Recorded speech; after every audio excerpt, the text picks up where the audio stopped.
So, reading in character is one of my definitely favorite things to do. I love imitations. I love using the words the author gives me to try to create this scene in my head. And really, what we're doing by reading in character, we're trying to awaken some emotions in our audience. We're trying to give them a sense that they are being pulled into this story. Um, and it's when we do that, it's much more vivid and memorable and powerful for them. So here's I'll just walk you through.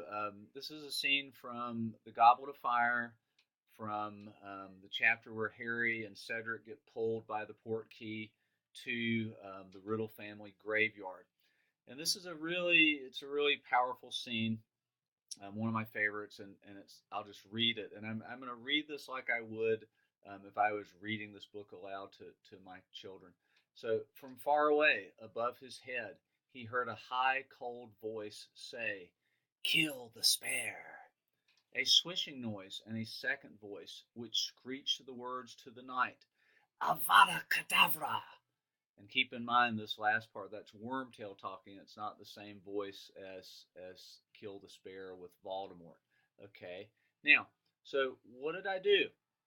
When I was reading the narration, okay, this part here, I noticed that J.K. Rowling gave me a few clues about how she wanted me to read this. She said it's a high, cold voice, and I'm going to use those clues as well as what I've learned about Lord Voldemort, he who must not be named, um, to make a voice that I feel comfortable will convey what J.K. Rowling this scene is describing here.